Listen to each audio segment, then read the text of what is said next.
They say every bride remembers her wedding night, but what happens when the bride doesn't even recognize herself the morning after? It started with a scent faint, sweet, like rotting jasmine, just hours after Layla exchanged vows under a rose-draped arch in the rolling countryside of Vermont, surrounded by friends, laughter, and the sound of summer insects humming like distant violins. She had always been a rational woman, a New York-born trauma nurse who faced death more than dreams, who stitched up gunshot wounds without blinking and handled dying last words like whispered prayers. But that night, as the fireflies dimmed and the moon pulled behind clouds like it was hiding from something it didn't want to see, Layla awoke to the sharp sensation of breath on her cheek, not warm like human breath, but icy, damp, like a cave exhale. Her husband Aaron lay beside her, breathing steady, untouched, but when she turned slowly toward the edge of the bed, her eyes caught a figure standing in the corner of their room, tall, draped in cloth that shimmered like oil on water, its face veiled but leaking tears of black. She couldn't move. Couldn't scream.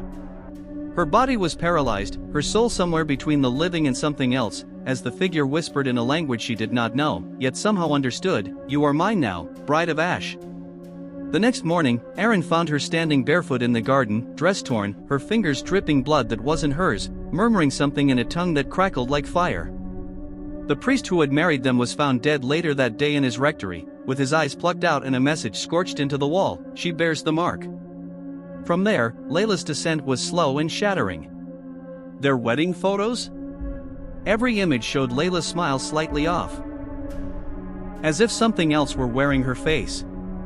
Guests began reporting nightmares, some waking with scratches, one even attempting suicide, claiming, "The bride crawled into my dreams." Aaron, desperate, took her to every doctor, psychologist, healer, until an old woman in New Orleans looked at Layla once and screamed, "That is not your wife."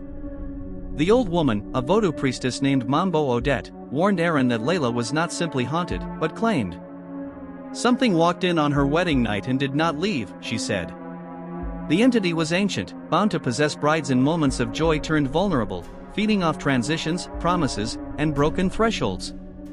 And this jinn, as Odette named it, was not content to haunt. It was nesting. Layla began to change. Her eyes, once warm hazel, would turn jet black at night. Animals avoided her. Mirrors cracked. Lights flickered when she passed. Once, during dinner with Aaron's family, she suddenly stood and whispered to his mother, "I can see how you'll die," before vomiting black sludge onto the table. Surveillance footage caught her talking to someone invisible in the backyard at 3 a.m., head tilting in unnatural jerks, fingers clawing the earth. Desperate, Aaron flew her to Istanbul, where a Sufi mystic agreed to examine her. The mystic immediately refused treatment, trembling as he said, "You brought me a creature from the fire." That night, Layla vanished from her hotel room. She was found at dawn inside a mosque, curled up beneath the mihrab, barefoot, crying, but the tears were not hers. She spoke in riddles now, her voice overlapping with a second tone, low, male, ancient. She said things like, "I remember the deserts of 1300, and he burned my first bride alive." Aaron returned with her to the States, now sleep-deprived and increasingly convinced that Layla was both there and not. Like she shared space with something far darker. One night, Layla kissed him gently and whispered, "I'll try to protect you from him." That was the last normal moment. At 3:33 a.m. that night, Aaron awoke to find Layla levitating off the bed, mouth open, uttering a scream that made the windows shake and shattered every bulb in the house. He ran, but the door wouldn't open. When it finally did, he found the hallway warped, longer than it should be, with burning script etched into the walls. He called in a priest, then a rabbi, then an imam. None could even step into the house.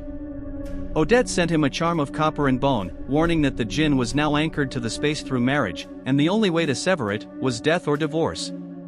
Aaron chose divorce, but every time he tried to sign the papers, his hand cramped, and the pen shattered. Layla would smile sadly and say, "He won't let you leave." Then the possessions began. Her body would convulse, bend backward, voice distorted as the jinn spoke directly, "She was mine before you were born." At one point, Aaron filmed the possession and sent it to a paranormal investigator, who disappeared a week later. The footage was found in his apartment, charred, with only a frame of Layla smiling, teeth far too many for a human mouth. Aaron's last hope came when a mysterious monk from Uzbekistan, known only as Kari Wali, agreed to meet him in a forest retreat in Oregon. The monk examined Layla, recited ancient verses, and then stared at Aaron. "You must return her to the moment of the wedding. Undo the vow." So they staged it, a false wedding ceremony at the original venue, candles lit, rings exchanged backward, vows reversed. But as they reached the final line, Layla screamed, "He's here!" The sky darkened at once. Birds fell dead. A wind rose that tasted of sulfur.